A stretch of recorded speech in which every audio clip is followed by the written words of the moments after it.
Mhux it-tmiem iżda l-bidu ta' riformi importanti. Kien dan il-messaġġ prinċipali tal-kap tal-Partit Nazzjonalista Adrian Delija li waqt konferenza tal-aħbarijiet preżenta l-proposti tal-Oppożizzjoni għal emendi fil-Kostituzzjoni ta' Malta. Proposti li kif spjega Adrian Delija ġew imħabbra b'mod miftuħ għaliex il-Kostituzzjoni hija tan-nies, idejat li għandhom isaħħu s-saltna ta' dritt u jsewwu r-reputazzjoni li kisser Gvern Laburista fl-aħħar snin. Il-proposti illi qed nagħmlu llum huma ntisi sabiex kemm jista' jkun nassikuraw li dak li ġara ma jerġax jiġri. Sabiex nassikuraw li ħadd f'pajjiżna ma jkollu poter assolut. Sabiex nassiguraw lil poplu li wara kollox huwa sovran tal-pajjiż ikollu s-saħħa finali.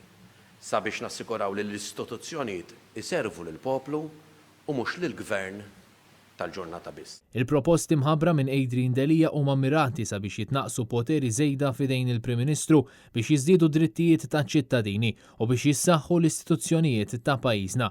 Qed jiġi propost fost l-oħrajn li l-President ta' Malta jinħatar b'risoluzzjoni li tiġi sostnuta minn 2/3 tad-deputati.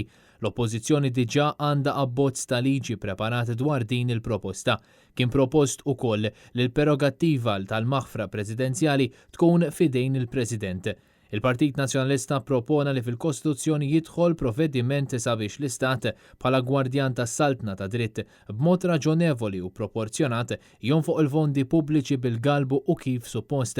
Dan fil-waqt li kien propost li jkun hemm kummissarju kontra l-korruzzjoni. Dan li qed nagħmluh mhux għaliex qaltilna il-Kummissjoni Venezja, anke jekk dan huwa mittieħed intu konsiderazzjoni.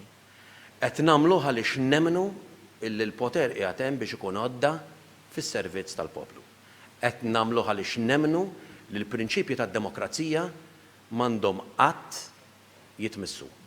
Għaliex nemmnu illi l-politika għandu jkun dejjem il-politiku fis-servizz tal-poplu. Meta preżenta dawn is-16 il-proposta, Adrian Delija saħaq li wasal iż-żmien li s-sem tal-Gvern fil-ħatra tal-ġudikatura jispiċċa ħalli bekk jiġi garantiti li l-għażla tal-imħalfin u l-maġistrati tkun ħilsa minn kull intħil politiku. Numru ta' proposti tkellmu dwar id-deputati fil-Parlament fejn kien propost li ssir sistema li biha deputati jażel ikunx full-time jew part-time iktar mill-liġi ġiel li kulħadd ikun full-time. Kien propost ukoll li d-deputati m'għandhomx ipoġġu fuq bordijiet lanqas ma jistgħu jinħatru bħala konsulenti legali ta' entità pubblika tal-Gvern. L-istess il-parlamentari, ir-rappreżentanti tan-nies, dan il-Gvern ġab il-Parlament estensjoni tiegħu nnifsu tal-eżekuttiv. Dan huwa ħażin. Irridu nroddu lura lill-Parlament il-funzjoni l-iżjed importanti tiegħu u ċoħe li jkun assiss fuq il-Gvern tal-ġurnata. Il-Partit Nazzjonalista propona li matul iż-żmien ta' kampanji elettorali ma jsir ebda reklutaġġ jew promozzjonijiet f'ebda parti tas-settur pubbliku. Anke hawn l-Oppożizzjoni għandha abbozz ta' liġi ippreparat. Adrian Delija tkellem dwar proposti għal iktar libertà u l-ħarsien tal-ġurnalisti u l-medja, l-Ombudsman, l-Avukat Ġenerali, il-Kummissarju tal-Pulizija, is-Segretarji Permanenti u l-Positions of Trust. Irridu u qed naħdmu għal Malta ħjar.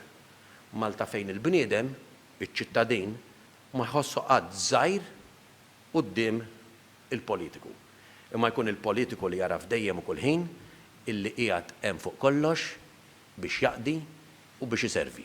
Waqt il-preżentazzjoni li għalija kienu preżenti deputati Carol Aquilina u Jason Azzopardi flimkien ma' Segretarju Ġenerali tal-Partit Nazzjonalista Francis Zamid Demek u l-eks Ministru Tonio Borġ tkellem ukoll id-Deputat Nazzjonalista Chris Said.